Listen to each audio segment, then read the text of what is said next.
ಸಾರ್ವಜನಿಕರಿಗೆ free gas ಬಂದಿರುತ್ತೆ. ಅದನ್ನು ಸಾರ್ವಜನಿಕರ ಕಡೆಯಿಂದ 300 ರೂಪಾಯಿಗಳು ತಗೊಂಡು ಗ್ಯಾಸನ್ನು ಕೊಡ್ತಾ ಇರ್ತಾರೆ.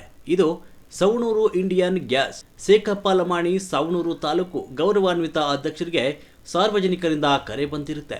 ಫ್ರೀ ಗ್ಯಾಸ್ಗೆ 320 ರೂಪಾಯಿಗಳನ್ನು ತಗೊಳ್ತಾ ಇದ್ದಾರೆ ಅಂದಾಗ ನಾನು ಗ್ಯಾಸ್ ಆಫೀಸ್ಗೆ ಹೋದಾಗ ಅಲ್ಲೇ ಇರುವಂತಹ ಮಹಿಳೆಯರ ಬಾಯಿಂದ ಕೇಳಿದೆ. ಕೆಲವರು 320 ರೂಪಾಯಿ ಕೊಡುವವರಿಗೆ ಗ್ಯಾಸ್ ಕೊಡ್ತಾ ಇಲ್ಲ ಅಂದಾಗ ಅವರ ಜೊತೆ ಚರ್ಚೆ ಮಾಡಿ ಗ್ಯಾಸನ್ನು ಕೊಡುವಾಗ 300 ರೂಪಾಯಿಗಳನ್ನು ಯಾರ ಕಡೆಯಿಂದ ಇಸ್ಕೊಂಡಿದ್ರೋ ಅವರಿಗೆ ಪೊಲೀಸರನ್ನು ಕಾಲ್ ಮಾಡಿ ಕರೆಸಿ ಆ ದುಡ್ಡನ್ನು ವಾಪಸ್ ಕೊಡಿಸಿದ್ದೇನೆ.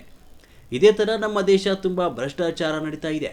ಬಡವರು ಬಡವರಿಗಾಗಿ ಉಳಿತಾ ಇದ್ದೀವಿ, ಭ್ರಷ್ಟರು ಶ್ರೀಮಂತರಾಗಿ ಉಳಿತಾ ಇದ್ದಾರೆ. ಆ ಕಾರಣದಿಂದಾಗಿ ಸಾರ್ವಜನಿಕರು ಯಾವುದೇ ಆಫೀಸ್ನಲ್ಲಿ ದುಡ್ಡು ಕೇಳ್ತಾ ಇದ್ದಾರೆ. ಯಾಕಪ್ಪ, ನಿಮಗೆ ನಾವು ದುಡ್ಡು ಕೊಡಬೇಕು, ಪ್ರತಿಯೊಬ್ಬರು ಪ್ರಶ್ನೆ ಮಾಡಬೇಕು, ಆವಾಗ ನಿಮಗೆ ನಿಮ್ಮ ದುಡ್ಡು ಉಳಿಯುತ್ತೆ. ನೀವು ಎಲ್ಲಿವರೆಗೆ ಪ್ರಶ್ನೆ ಮಾಡಲ್ಲ ಅಲ್ಲಿವರೆಗೆ ನಿಮ್ಮ ದುಡ್ಡನ್ನು ತಿಂತಾ ಇರ್ತಾರೆ. ನೀವು ಬಡವರಾಗಿ ಉಳಿತೀರಿ, ದುಡ್ಡು ತಿನ್ನುವವನು ಶ್ರೀಮಂತ ಆಗ್ತಾ ಇರ್ತಾರೆ.